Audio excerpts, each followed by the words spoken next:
es grato volver a verle a cada uno de ustedes y bueno, contentos también sin duda estamos todos por ver un lindo grupo de hermanos en esta mañana. Bienvenida a todas las visitas y como decía el pastor Torres, si usted no tiene una iglesia, ¿qué decía después? Esta es su iglesia, ¿cierto? Aquí está la mejor iglesia de Pitufquén. No, mentira, mentira. Esta es su iglesia, ¿cierto?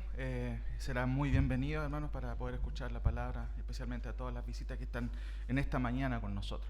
Abre su Biblia, hermanos, en la Epístola a los Hebreos, donde estamos estudiando. Vamos a seguir con nuestra serie, ¿cierto? Para seguir estudiando esta hermosa epístola. Y en esta mañana, como ustedes pueden ver ahí adelante, la idea, el tema, la reflexión que quiero comentar con ustedes tiene que ver con esto: la necesidad de entrar en el último y definitivo reposo de Dios. Déjenme leer nuevamente la porción que leímos, ¿cierto?, hace un rato atrás. Ahí usted puede seguir también con su vista. Hebreos 4, del 1 al 11. Temamos pues no sea que permaneciendo aún la promesa de entrar en su reposo, algunos de vosotros parezcan no haberla alcanzado. Porque también a nosotros se nos ha anunciado la buena nueva como a ellos, pero no les aprovechó el oír la palabra por no ir acompañada de fe los que la oyeron. Pero los que hemos creído entramos en el reposo de la manera que dijo: por tanto, juré en mi ira, no entrarán en mi reposo, aunque las obras suyas estaban acabadas desde la fundación del mundo, porque en cierto lugar dijo así del séptimo día, y reposó Dios de todas sus obras en el séptimo día. Y otra vez aquí, no entrarán en mi reposo. Por lo tanto, puesto que falta que algunos entren en él, y a aquellos a quienes primero se les anunció la buena nueva no entraron por causa de la desobediencia, otra vez determina un día, hoy, diciendo después de tanto tiempo por medio de David, como se dijo: si oyeres hoy su voz, no endurezcáis vuestros corazones, porque si Josué les hubiera dado el reposo, no hablaría después de otro día. Por tanto, queda un reposo para el pueblo de Dios, porque el que ha entrado en su reposo también ha reposado de sus obras como Dios de las suyas. Procuremos pues entrar en aquel reposo, para que ninguno caiga en semejante ejemplo de desobediencia. Señor, te damos gracias por tu palabra en esta mañana. Te rogamos que nos ayudes, que me ayudes a mí también en esta mañana a ser fiel a tu palabra, y a que en conjunto todos, Señor, podamos aplicar lo que aprendemos. Muchas gracias, Señor. Amén. La necesidad de entrar en el último y definitivo reposo. Como ustedes ya saben, la Epístola a los Hebreos es una carta de exhortación. Y las exhortaciones tienen ese propósito: llamar la atención, ¿cierto? Alertar a las personas. Y recuerde que el contexto general de esta epístola es escrita a personas que sí habían conocido a Cristo, pero estaban dudando de la superioridad de Cristo. Por eso en la epístola hay un hilo conductor en toda la epístola en donde hay muchas advertencias. Acompáñenme por favor al capítulo 2. Después de que el autor presenta una tremenda introducción acerca del Hijo, noten cómo va a empezar a mencionar ciertas advertencias, solamente a modo recordatorio. Versículo 1, capítulo 2. Por lo tanto, o por tanto, es necesario, ¿cierto?, que con más diligencia atendamos a las cosas que hemos oído, no sea qué cosa, que nos deslicemos. Esa es una advertencia. Después dice: ¿cómo escaparemos nosotros? Versículo 3. Si descuidamos una salvación tan grande, la cual, habiendo sido anunciada primeramente por el Señor, no fue confirmada por los que oyeron.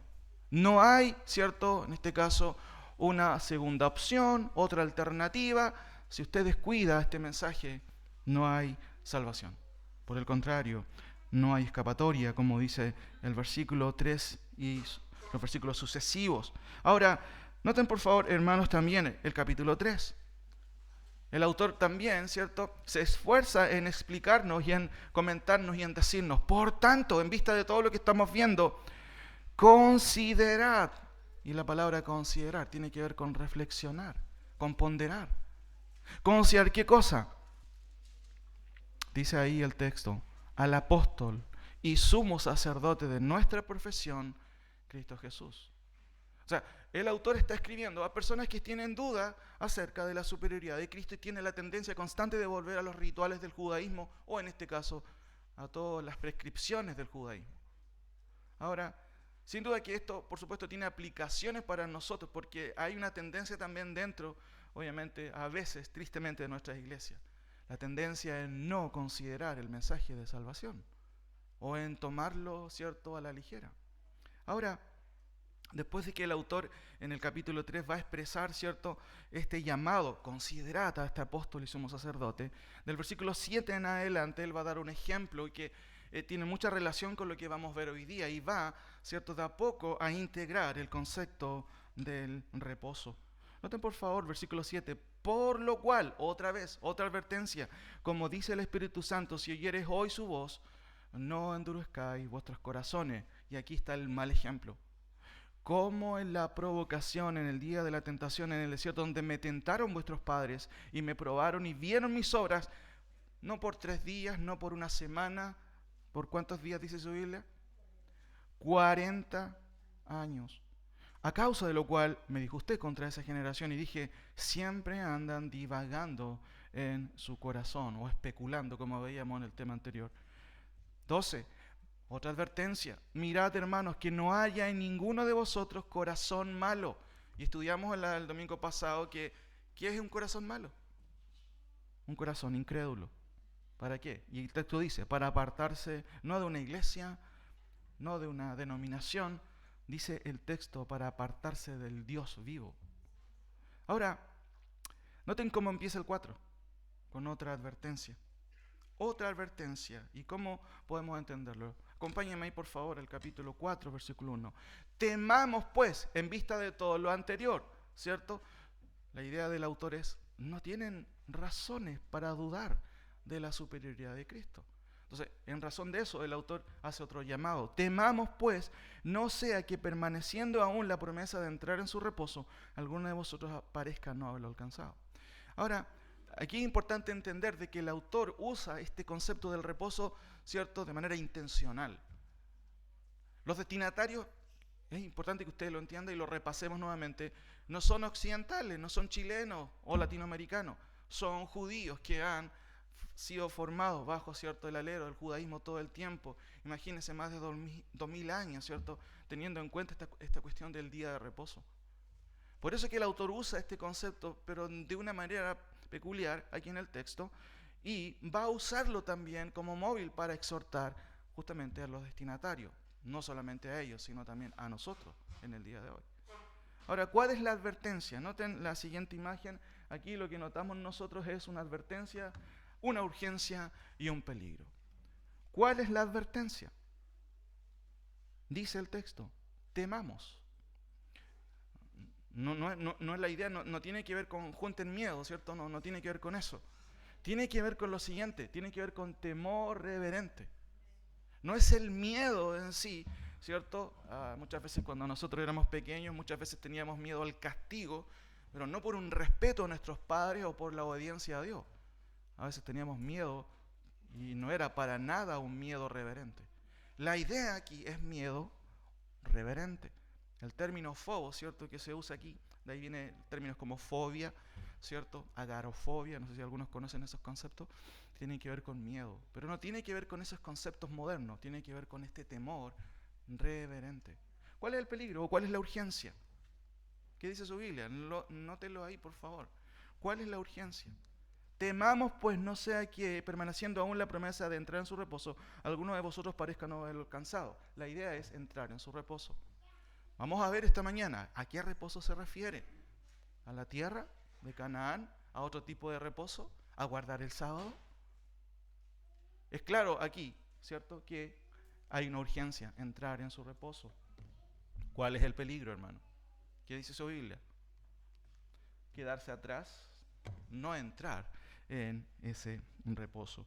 Ahora, noten por favor el antecedente, versículo 2. El autor usa el versículo 2 también como antecedente, por lo siguiente, aquí, ¿cierto?, aparece el versículo, dice, porque también a nosotros, o sea, no solamente a ellos, se nos ha anunciado la buena nueva como a ellos, pero no les aprovechó el oír la palabra por no ir acompañada de fe en los que la oyeron. Noten qué interesante esta expresión, la buena nueva. De hecho, el verbo que se usa ahí es el verbo que se traduce como evangelio. Evangelito, ¿cierto?, es el verbo ahí, y se traduce como buena nueva. ¿Qué quiere decir el autor?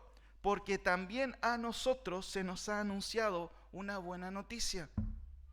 El problema es que, ¿cierto?, o puede haber un problema obviamente con nosotros y podamos repetir la historia, en no creer en el mensaje. Ahora, es muy interesante que el autor va, ¿cierto?, tomando varios conceptos ahí, va solapándolos, y no es que él, ¿cierto?, esté haciendo algo entre líneas, aunque sí hay un hilo conductor constante. Él tiene en mente, son personas de trasfondo judío, hebreo, pero que no están tan seguros, a veces algunos, de si Cristo es suficiente. Y en el día de hoy nosotros podemos pensar también de que Cristo no es suficiente. Ahora, déjeme avanzar un poquito, y en esta mañana quiero explicar justamente la cuestión del reposo. Del nuevo reposo, lo pongo entre comillas, y vamos a ver 3 conceptos en esta mañana, resumido de esta manera: la relevancia del nuevo reposo, ¿cierto?, la advertencia del nuevo reposo y la urgencia del nuevo reposo. Cuando hablamos de la relevancia, tiene que ver con que algo es importantísimo, ¿cierto?, algo relevante. En el día de hoy muchas veces damos relevancia a cosas superficiales, gastamos tiempo, un montón de cosas, y no en las cosas eternas. Ahora, noten por favor con cuidado el versículo 3. Ahí tenemos la relevancia de justamente este nuevo reposo. Pero los que hemos creído, ¿qué dice su Biblia? Entramos en el reposo. ¿A qué se refiere el autor con esto? Ahora, muy importante de repente analizar los conceptos que se mencionan ahí, específicamente los aspectos verbales, porque el concepto de creer en el Nuevo Testamento se usa mucho, ¿cierto? Pero, hermanos, la fe salvífica habitualmente en el Nuevo Testamento siempre se describe como una fe constante y en progreso. No como una fe pluscuamperfecta. No, yo había creído. Bueno, ¿y qué pasó? ¿No creíste nunca entonces? Miren el concepto, pero los que hemos creído, y la idea es un acto del pasado que también es presente y sigue en progreso. La Biblia cuando dice, porque de tal manera amó Dios al mundo, que ha dado a su Hijo unigénito, para que todo aquel que en Él, ese concepto verbal siempre es presente y continuo y en progreso. Yo creí antes, y la evidencia de que realmente creí es que sigo creyendo. Tristemente muchas veces hay personas que pasan una temporada en la iglesia y después se pierden. ¿Qué pasó? Siempre lo digo, falta de discipulado, falta de comprensión, falta de una fe real, hermano, de una fe genuina y verdadera. Porque los que hemos creído, no los que hemos creído temporalmente, sino que los que seguimos creyendo, dice el autor, noten, entramos en el reposo. Y este otro verbo también es importante porque describe un hecho realizado una vez para siempre. Los que hemos creído, hemos entrado al reposo. Ahora, obviamente, una buena pregunta es, ¿a qué reposo se refiere? Vamos a verlo ahí y vamos con el segundo punto que tiene que ver con la advertencia del nuevo reposo. Pregunta para ustedes esta mañana, ¿por qué los israelitas no entraron en el reposo? Acompáñenme por favor, por un momento, a Números 13. Números 13 ahí en el Antiguo Testamento.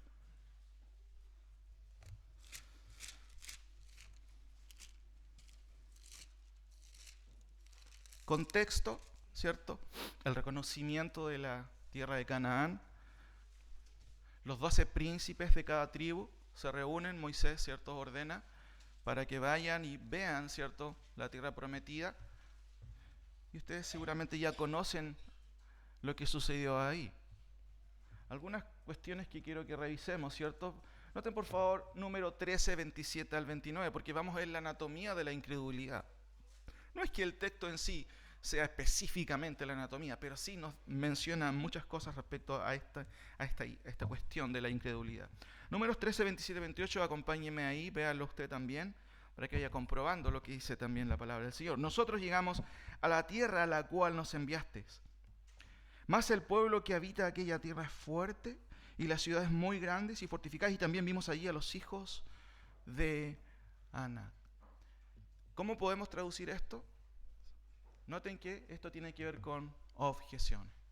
Cuando alguien, ¿cierto?, tiene un corazón incrédulo, siempre tiene objeciones. Y aquí lo que notamos en este contexto, mis queridos hermanos, tiene que ver con eso. Noten que desde el versículo 26 en adelante, incluso del 23, ellos constatan cómo es la tierra, ¿cierto? De hecho se le va a llamar Escol, la tierra de Escol, por por ese gran racimo de uvas. Y dice, llegaron hasta el arroyo de Escol, y de ahí cortaron un sarmiento con racimo de uvas, el cual trajeron 2 en un palo, y de las granadas y de los higos. Y se llamó aquel lugar el valle de Escol, por el racimo que cortaron. Y volvieron de reconocer la tierra al fin de 40 días, y anduvieron y vinieron a Moisés y a Aarón, y a toda la congregación de los hijos de Israel en el desierto de Parán, en Cades, y dieron la información o el informe a ellos y a toda la congregación. Y les contaron diciendo, nosotros llegamos a la tierra a la cual nos enviaste, la que ciertamente fluye leche y miel, y este es el fruto de ella. Y aquí está la objeción. 28. Mas el pueblo que habita aquella tierra, ¿saben qué? Es fuerte. Y las ciudades son súper grandes y fortificadas. Y lo peor de todo, ahí están los descendientes de Anac. ¿Y quiénes eran los descendientes de Anac? Gigantes. ¿Qué son esas, hermanos? Son objeciones. Cuando alguien es incrédulo, siempre tiene objeciones. No me gusta esto, no estoy de acuerdo con esto o con esto otro. Y justamente lo que vemos aquí, parte de la anatomía de la incredulidad, es ser objetor todo el tiempo. Ahora, noten por favor, versículo 31, lo tenemos ahí. ¿Qué vemos ahí? ¿Cómo se llama esto? Más los varones que subieron, y en el contexto son los 12, ¿cierto?, de cada tribu, con la excepción de Caleb y Josué, por supuesto usted sabe qué pasó ahí. Dice, más los varones que subieron con él dijeron, no podremos, ¿cierto?, no podremos subir contra aquel pueblo, porque es más fuerte que nosotros. ¿Cómo se llama esto? Bueno, eso tiene que ver con ser escéptico. Y la palabra escéptico es simplemente no creer a la verdad o, ¿cierto?, a la eficacia de algo. Hermanos, en el contexto Dios les había prometido, les había dicho que Él los acompañaría todo el tiempo. Habían visto un montón de señales. O sea, la única forma de dudar es justamente no dar crédito a quien lo tiene, ¿cierto?, todo, en este caso Dios. Ser escéptico, como dije, puede ser un aspecto un poquito más profundo de solamente ser una persona desconfiada o incrédula. Es no creer, es desconfiar en la eficacia del poder, en este caso de Dios. En el día de hoy hay muchas personas escépticas. Básicamente son excusas delante de Dios. Ahora, noten por favor el versículo 32 y 33. Y hablaron mal. Noten la progresión en este sentido. Hay también un escalafón decadente aquí, ¿cierto? O descendente y decadente. Cada vez peor. Hay objeciones, hay escepticismo, pero noten el otro escalafón descendente. Y hablaron mal entre los hijos de Israel de la tierra que habían reconocido, diciendo, ¿saben qué? La tierra por donde pasamos para reconocer es tierra que traga a sus moradores, y todo el pueblo que vimos en medio de ella son hombres demasiado grandes. También vimos allí a los gigantes, hijos de Anac, raza de los gigantes, y éramos nosotros, al parecer, como langostas, y en realidad así parecíamos delante de ellos. Eso es como la idea. Ahora, hermanos, ¿con qué tiene que ver esto? Bueno, después de eso vienen las objeciones, el escepticismo, pero también el embotamiento. Una persona cuando se embota no entiende de razones. Nosotros entendemos ciertos coloquialismos, ¿cierto? No, esta persona es más durano que... ¿Ha escuchado esa palabra, cierto? No entiende, no entra en razón. No hay razones para esta persona. Y noten que eso lleva a estas personas ¿a qué? A murmurar, básicamente. Noten el versículo 32. Y hablaron mal, ¿cierto?, entre los hijos de Israel. Y ahí viene, ¿cierto?, la percepción humana. No, es que es muy difícil, no vamos a poder. No. Ahora, noten el versículo 2 del capítulo 14. ¿Qué hay ahí? Eso no es difícil de entenderlo. La lectura misma nos está ayudando en esto. Y se quejaron contra Moisés y contra Aarón todos los hijos de Israel, y les dijo toda la multitud, ojalá muriéramos en la tierra de Egipto o en este desierto, ojalá muriéramos. Eso es como que sale, hermanos, de las entrañas. ¿Qué tiene que ver con eso? Eso tiene que ver con lo siguiente, con quejas y con murmuraciones. Si hay algo, hermanos, que daña, y hago una contextualización, a la iglesia son las quejas y las murmuraciones. Por eso Pablo también en Corintios dice que las cosas que les pasaron a ellos son como ejemplo para que nosotros, y lo primero que menciona, no murmuremos. Y se quejaron contra Moisés y contra Aarón. Y además, emitieron lo que dice alguien que no está de acuerdo, alguien que está descontento, ojalá muriéramos. Hermanos, ahí está hablando justamente el corazón malo que de hecho el autor de Hebreos está mencionando en el contexto. Ahora, el escalafón descendente es peor todavía. Noten el versículo 3. ¿Quién queda en el banco de los acusados? Nota ahí su Biblia. ¿Y por qué nos trae Jehová a esta tierra para caer a espada y que nuestras mujeres y nuestros niños sean por presa? ¿No nos sería mejor volvernos a Egipto? Ahora, ¿quién tiene la culpa? Tenemos ahí, ¿cierto? Dios al banco de los acusados. ¿Cuántas personas llegan a un momento en donde abandonan, ¿cierto?, la fe, no quieren creer, y curiosamente el que tiene la culpa es Dios? Qué increíble, hermano, muchas veces escuchar a veces de personas que tienen un trasfondo muchas veces cristiano y a veces se alejan de Dios y el culpable de todo es Dios. Qué increíble. Ahora, noten cómo es que este pueblo va cada vez peor, en una decadencia, ¿cierto?, no solamente espiritual, sino moral también, por supuesto. Finalmente el versículo 4, el escalafón más decadente, el peldaño más decadente. ¿Qué es eso? Noten el versículo 4. Y decían el uno al otro, hagamos una sesión para destituir a Moisés, ¿cierto? ¿Se entiende, cierto?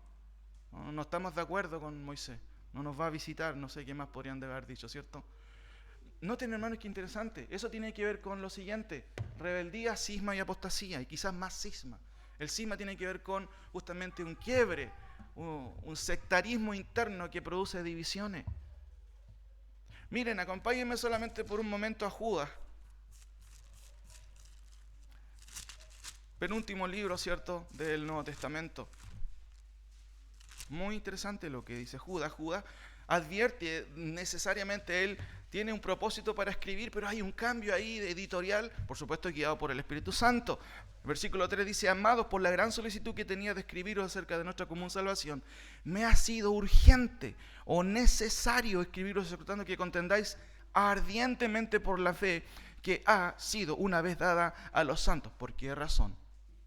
Porque algunos hombres han entrado encubiertamente, los que desde antes habían sido destinados para esta condenación, hombres impíos. ¿Cómo son estos hombres impíos, Judas?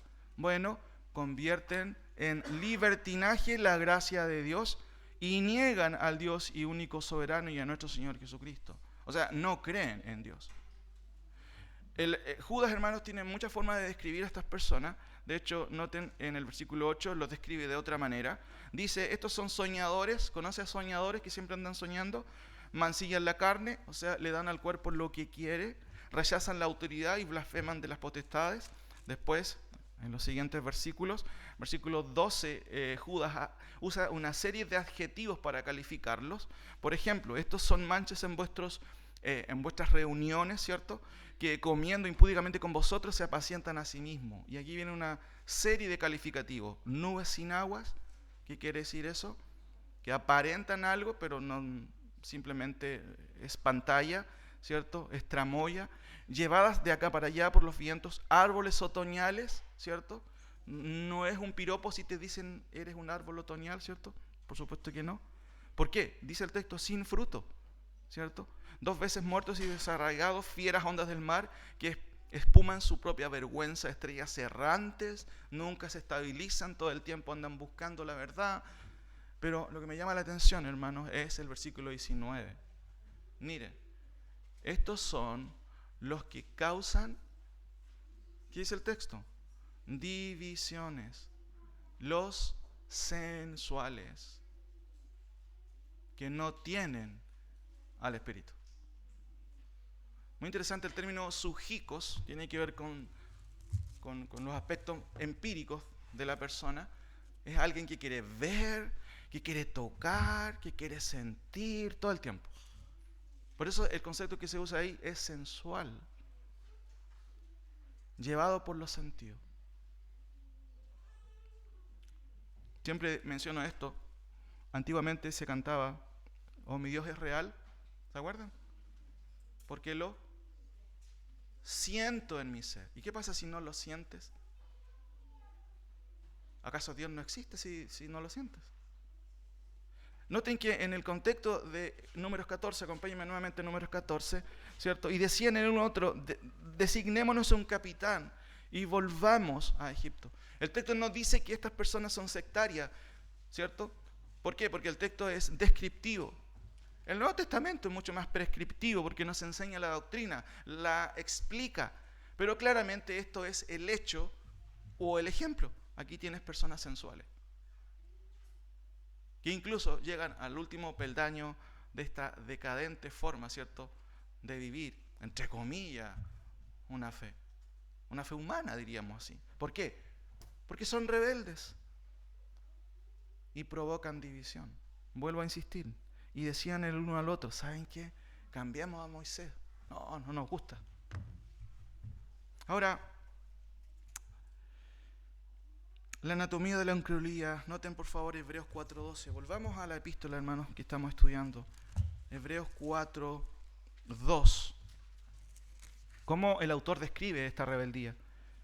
Porque también a nosotros se nos ha anunciado la buena nueva, no como a ellos, pero no les aprovechó, y ahí está la advertencia, no se les aprovechó el oír la palabra por no ir acompañada de fe en los que la oyeron.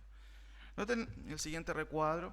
Déjenme explicar esto con el siguiente concepto que está aquí, aparece, usted lo puede leer. Hebreos 4:2 nos enseña que los hebreos no creyeron, simplemente no quisieron dar crédito a Dios y a las innumerables señales que Él dio. Miren, acompáñenme rápidamente a Números 14:11. Números 14:11.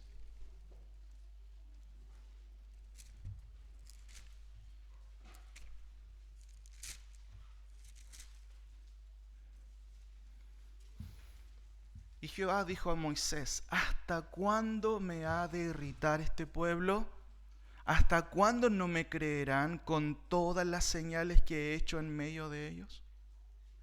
¿Y qué dice el autor de Hebreos? Nos da un dato, ¿cierto?, del tiempo en que Dios dio señales. Noten en capítulo 3, versículo 9, donde me tentaron vuestros padres me probaron y vieron mis obras 40 años. No fue una semana, hermano. Fue toda una época, 4 décadas, ¿cierto? 40 años. Hermanos, la fe es un aspecto básico, obviamente, en este caso del cristianismo, de la creencia en Cristo. Y la fe no es ir más allá de las evidencias, sino justamente creer en las evidencias. ¿Tenían evidencias ellos para creer en Dios? Ahora, una buena pregunta, ¿usted tiene evidencias hoy para creer en el Señor? Miren, acompáñenme a Hebreos 1, solamente un ejemplo. Parece que hay gente que no tiene muchas evidencias y dice, bueno, no sé, en realidad, bueno, quizás, noten cómo empieza el autor de Hebreos, y ya esto lo estudiamos. Dios, habiendo hablado muchas veces y de muchas maneras en otro tiempo de los padres por los profetas, en estos postreros días nos ha hablado por el Hijo, dice el texto, ¿cierto? Y hemos aprendido que básicamente tiene que ver con que nos ha hablado en Hijo. ¿Qué significa eso? Que Dios no nos mandó más profetas ni más mensajes, sino que vino Él mismo. ¿Qué otra revelación deseas tú? ¿Qué otra voz de Dios deseas si Dios mismo vino a hablarnos? No nos mandó un mail, ¿cierto? Un correo. Él vino en la persona de Cristo. ¿Qué más evidencias queremos, hermanos, para creer? Para creer en la cruz, para creer en el Evangelio. Vuelvo a repetir, hermanos, la fe no es ir más allá de las evidencias, no es un salto al vacío, a eso es lo que me quiero referir. No, yo ahora soy evangélico y no sé lo que creo. Eso no tiene nada que ver con la fe bíblica. La fe bíblica se basa en un hecho histórico, en la muerte de una persona real, no mística. Por eso la fe es creer a quien es confiable por defecto, hermano. Dios es la persona más confiable que pueda haber. Y los hebreos no quisieron confiar en la persona más confiable del universo. Pero muchas veces nosotros a veces no tampoco queremos hacer eso. ¿Por qué? Porque nuestra vida cristiana muchas veces es súper irregular. Y eso deja ver que no estamos seguros. Y peor a veces, que no creemos realmente. Vuelvo a repetir, la fe, hermanos, no es un salto al vacío, no es ir más allá, sino justamente es creer en esas evidencias. Y Dios nos ha dado muchas evidencias. Noten el versículo 6.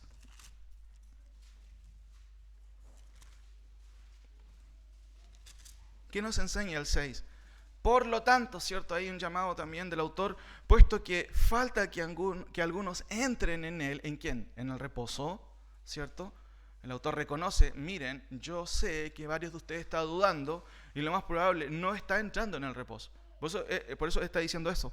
Por tanto, puesto que falta que algunos entren en él y a aquellos a quienes primero se les anunció la buena nueva, ¿cierto? El mismo término para evangelio, no entraron por causa de ¿qué? Desobediencia. Noten el siguiente recuadro. Hebreos 4:6 nos enseña que los hebreos fueron obtusos.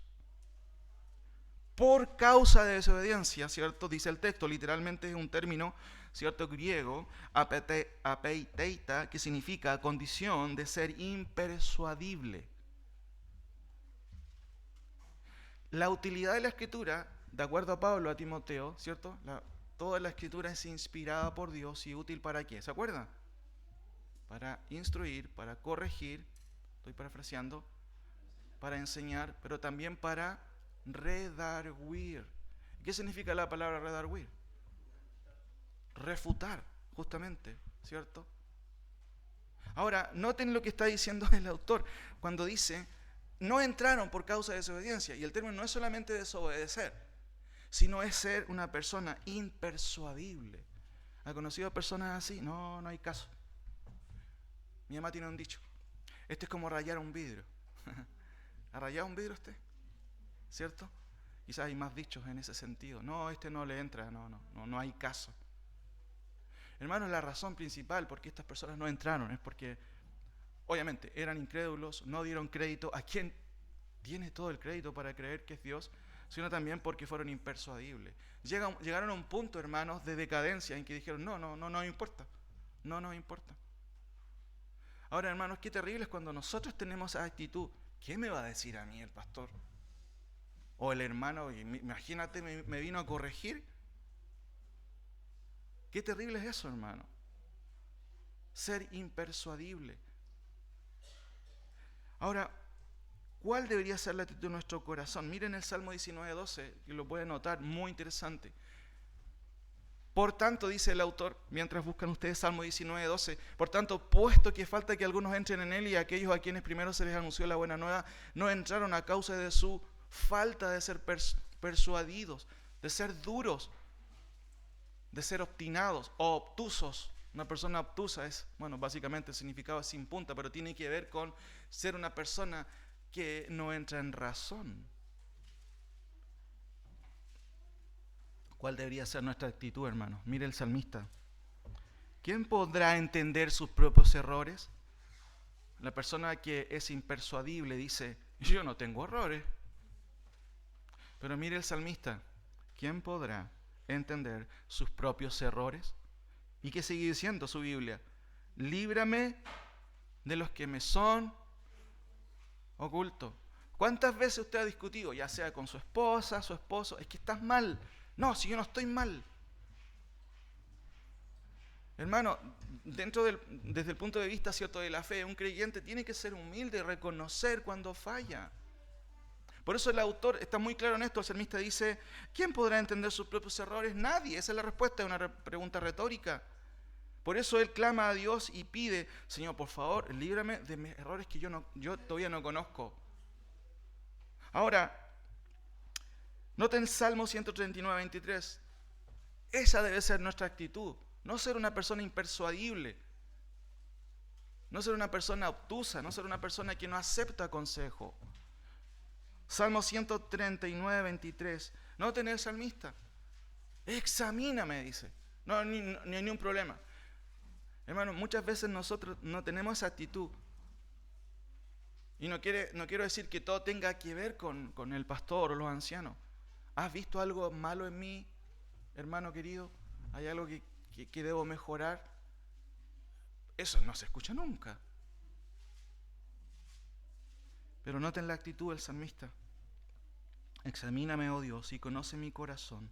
Pruébame y conoce mis pensamientos y ve si hay en mí camino de ¿qué? De perversidad. Después sigue diciendo el autor, y guíame en el camino eterno. Noten, hermano, qué precioso lo que dice el salmista. Examíname. No hay ningún problema, Señor. Examíname, por favor. Tú tienes la entrada, tú me creaste. Nada es mío. Lo que soy, te lo debo a ti. Por supuesto, examíname. Conoce mi corazón, pero además pruébame. Y aquí, déjeme mencionar algo que no siempre nosotros tenemos en mente. No, sí, Señor, pruébame. Miren qué interesante lo que dice Deuteronomio 8. Deuteronomio 8. Acompáñenme ahí por un momento. Deuteronomio 8. Muchas veces podemos estar claros teóricamente. No, si Dios prueba a los creyentes. Pero nunca pensamos en que las pruebas muchas veces, ¿cierto?, nos pueden pillar por sorpresa. O pensamos que las pruebas van a ser súper lindas, súper preciosas, totalmente fuera de algún tipo de angustia o problemática. Qué interesante, hermano. Aquí hay un antecedente muy interesante. Y te acordarás de todo el camino por donde te ha traído Jehová, tu Dios, durante 40 años en el desierto. ¿Para qué? ¿Qué dice su Biblia? Para afligirte y además para probarte, para saber lo que había, ¿dónde? En tu corazón. Hermano, Dios no es el autor del mal, Santiago lo dice, pero muchas veces el Señor nos prueba tu matrimonio cuando discutes para ver lo que hay en tu corazón, porque todo funciona muy bien aquí, estamos todos súper bien, nos vemos súper bien, ¿cierto? Muy buenos creyentes, todo, pero cuando Dios prueba, nos hace pasar por circunstancias difíciles, pérdida de trabajo, falta de trabajo, ¿qué hay en tu corazón? Problemas matrimoniales que hay en tu corazón. Hermanos, nada escapa al propósito de Dios. Pablo dice que todas las cosas nos ayudan a bien, aún las malas, las que consideramos malas. Incluso las divisiones incluso de la iglesia, Pablo nos ayuda a entender que tiene cierta utilidad, de que ayudan o dejan ver quiénes son realmente los que aman a Dios y siguen al Señor. ¿Quieres ser probado por Dios? ¿Quieres que Dios te examine? O sea, eso debe ser la actitud de cada creyente. Señor, examíname. Pero tienes que tomar en cuenta de que muchas veces Dios nos va a hacer pasar por situaciones muy difíciles. Y qué bueno que lo haga, porque así se devela qué hay en mi corazón. Ahora, por eso que es idealismo pensar, no, la vida cristiana es como vivir en el mundo de los cariñositos, está todo súper bien. No es así la vida cristiana. La vida cristiana es real. Ahora, 3 cosas hemos visto, y esto es lo último. La urgencia del reposo. ¿A qué se refiere con el reposo? Yo creo que ustedes ya tienen una idea de eso, pero es bueno dejar claro esto a la luz del texto que estamos viendo. Hagamos un resumen de los reposos. Tenemos algunos ciertos contextos. El reposo de Dios, el séptimo día, de hecho el autor lo alude en el versículo anterior, ¿cierto? Ahí, del versículo 3 en adelante, pero los que hemos creído entramos en el reposo. De la manera que dijo, o de la misma manera que entramos nosotros en el reposo, también Dios dijo en el pasado, por tanto juré en mi ira, no entrarán en mi reposo. Aunque las obras suyas estaban acabadas desde la fundación del mundo, y eso tiene que ver con la creación, porque en cierto lugar dijo así, del séptimo día, y reposó Dios de todas sus obras en el séptimo día. Y otra vez aquí, no entrarán en mi reposo. Usa los conceptos de diferentes formas aquí, con varios sentidos. Por eso el sumario del reposo tiene que ver primero con quizás esto, el reposo de Dios, el séptimo día, también tiene que ver con el reposo de la tierra prometida, y de hecho, eso es lo que va a mencionar en el contexto. Noten ahí, por favor, en el versículo 8, porque si Josué les hubiera dado el reposo, no hablaría después de otro día. Entonces, claramente el autor usa conceptos que ellos entienden todo el tiempo en su cabeza, ¿cierto? El ir a Canaán, el reposo, ¿cierto? No solamente de Dios, sino específicamente en el contexto. Los hebreos pensaban en este reposo geográfico o terrenal. Ahora, por eso es que aquí también se suma el reposo de la tierra prometida, pero también el reposo del día de la expiación, de acuerdo a Levítico 16, Levítico también, a esos versículos que ustedes están viendo ahí. Sin embargo, aquí el autor, hermano, está hablando de otro tipo de reposo. Hablamos de un nuevo reposo. Noten por favor el versículo 3. Y eso ya lo está anunciando desde el comienzo. Pero los que hemos creído entramos, ¿en dónde? En el reposo. Claramente esto no se refiere al reposo terrenal. se refiere a otro tipo de reposo. Y de hecho, podemos inferir que quienes creen, claramente, porque el texto lo dice explícitamente, quienes creímos o hemos creído, ya entramos en aquel reposo. Ahora, ¿a qué reposo se referirá? Noten el versículo 7 y también 9. Otra vez determina un día diciendo, después de tanto tiempo, por medio de David, ¿cierto? Si oyeres hoy su voz, no endurezcáis vuestros corazones, porque si Josué les hubiera dado el reposo, podríamos agregar ahí, definitivo, no hablaría después de otro día. Porque el que ha entrado en su reposo, también ha reposado de sus obras como Dios de la suya. Y de hecho, noten el llamado, procuremos pues entrar en aquel reposo. El antecedente es justamente el anterior, ese nuevo reposo. Ahora, déjeme explicar algunas cosas aquí que tienen que ver con esto. ¿A qué se referirá con este nuevo reposo? Algunos autores piensan que se trata del reposo celestial. No, el hermano murió, ¿cierto? No, ahora entró al reposo celestial. ¿Será ese reposo? Algunos autores piensan que es eso. Otros lo ven relacionado con el descanso de Dios del séptimo día, ¿cierto? Una especie de extensión de ese séptimo día. Otros citan a Hebreos 12:23 cuando dice los espíritus de los justos que han llegado a la perfección, y eso lo resumen como si fuera el día de reposo. Y bueno, otros también repiten los mismos conceptos del reino eterno como entrar en el reposo. Sin embargo, el texto, hermano, es claro. El reposo de Josué no era el último reposo.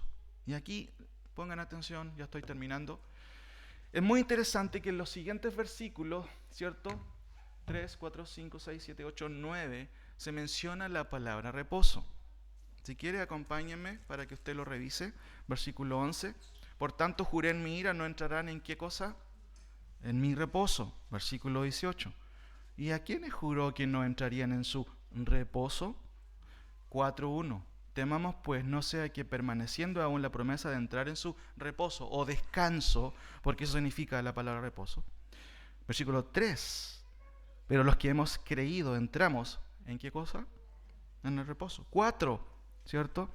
Porque en cierto lugar así del séptimo día, ¿cierto? Dijo, y reposó Dios de todas sus obras. El versículo 5 también menciona la palabra reposo, el 8 también, el 9 menciona reposo. Noten, por tanto queda un reposo para el pueblo de Dios. Y el versículo 10, porque el que ha entrado en su reposo, ¿cierto? El reposo de Dios, dice también ha reposado de sus obras como Dios de las suyas. Ahora, muy interesante, la palabra reposo en todos estos términos, noten, es la palabra, ¿qué dice ahí? Katapausi. ¿Qué significa esa palabra? Descanso, reposo, ¿cierto? Estar quieto. Pero hay algo muy interesante aquí en el versículo, ¿cierto? 9. Se traduce en nuestras versiones como, ¿cómo se traduce? ¿Cómo lo ve usted ahí? Como reposo. Pero noten el término que usa el autor. ¿Lo alcanza a leer? Sabatismos. Wow. ¿Por qué el autor usa este término solamente en este versículo? De hecho, la traducción tiene que ver con lo siguiente: reposo, descanso, pero tiene que ver con el sábado, con el conocido Shabbat del Antiguo Testamento. Ahora, noten, si leemos nuevamente, porque si Josué les hubiera dado el reposo, el descanso, no hablaría después de otro día. Por tanto, queda un sabatismo, esa es como la idea, para el pueblo de Dios. ¿En qué está pensando el autor? ¿Cuál es la idea? Recuerden que el autor está escribiendo específicamente a personas que vienen de trasfondo judío y hebreo y tienen una constante, ¿cierto? No sé si un sesgo, por así decirlo, de volver a ciertos rituales. Pero el autor usa este término que literalmente significa día de descanso, o Shabbat, o sábado, pero tiene otra connotación. Ahora, antes de explicar cuál es la implicancia de esto y lo que significa, déjenme terminar con algunas conclusiones y antes de ello con lo siguiente. Noten ahí que hay una especie como de tensión en la introducción de este párrafo que hemos estudiado, porque empieza con ¿qué? Con la palabra temamos. Y al final termina, o encierra esto como un sándwich, ¿cierto? Ahí, las dos tapas, y todo el contenido que hemos visto, termina con la palabra procuremos. Ahora, podemos malentender esto, hermanos. ¿Por qué? Porque cuando dice temamos, muchas veces la gente puede decir, no nos comprometamos porque si no podemos embarrarla. Es un mal entendimiento de temer. Hay gente que dice, es que mejor no vamos a la iglesia porque hay que temer. Cuando alguien generalmente tiene miedo, ¿qué pasa? Se paraliza. Pero aquí el miedo al cual está haciendo alusión el texto es otra cosa, ya lo vimos, es un llamado al temor reverente. Y en el contexto tiene que ver con lo siguiente, con un llamado a ¿qué cosa? ¿Noten ahí? A la reflexión. Yo tengo que meditar, hermano, a la iglesia. Si el culto bíblico no es un culto terapéutico, cantamos canciones preciosas y, por supuesto, nuestros sentimientos tienen que también ser tocados por la palabra, por letras profundas, realmente que tengan contenido. Pero no es un culto terapéutico, hermano. Es un culto racional, en donde nuestra mente tiene que ser estimulada. Cuando dice temamos es un llamado a la reflexión. Pero el autor, para que no se confundan, ¿cierto?, los destinatarios originales, y nosotros también, el temor no es un llamado a ser estático. Y eso lo vemos justamente en el segundo llamado, porque procuremos es un llamado ¿a qué cosa? A la acción. Noten cómo dice el 11, procuremos. Y la palabra procurar significa poner velocidad. ¿Para qué cosa usted pone velocidad? ¿Para qué cosa usted, se apura, pero montones? Para ir a jugar a la pelota, ¿cierto?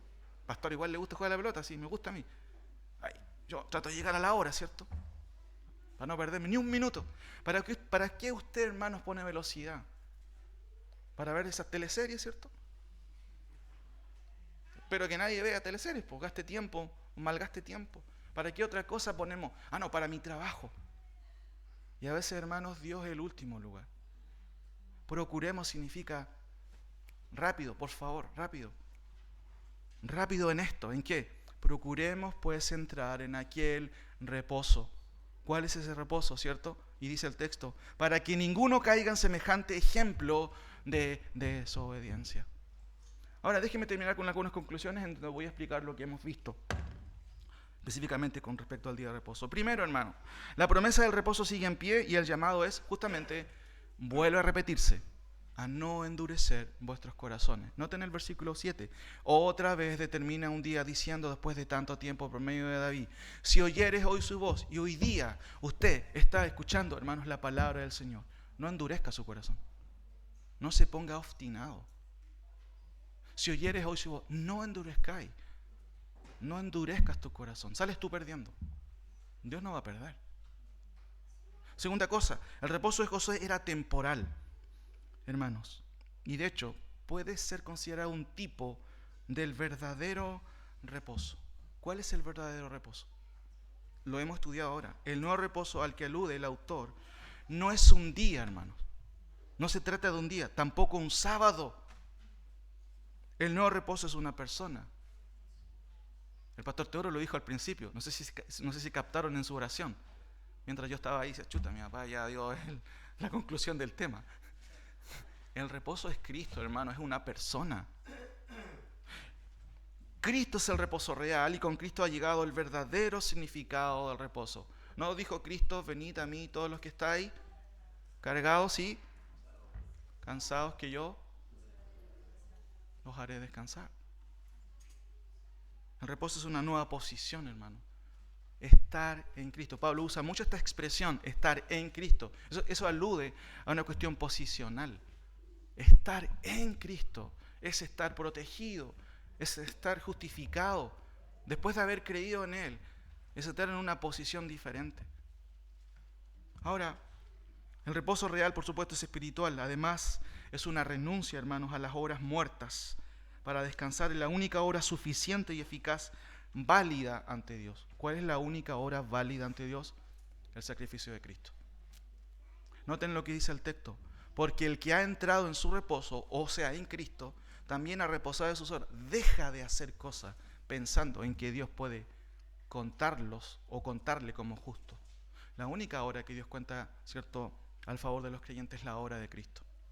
¿Cómo podemos terminar esto? Versículo 11. Hermanos, no sea estático, ni especulativo. Bueno, en realidad sí, bueno, es que a lo mejor. No, el llamado es directo. Procuremos. Y interesante, el autor usa el plural ahí, plural retórico, porque se involucra él también. No dice procuren, dice procuremos pues entrar en aquel reposo. ¿Con qué razón? ¿Con qué objetivo? Para que ninguno caiga en semejante ejemplo de desobediencia, habiendo visto tantas veces la mano del Señor. ¿Cómo puede ser posible que algunos todavía, hermanos, no quieran entrar?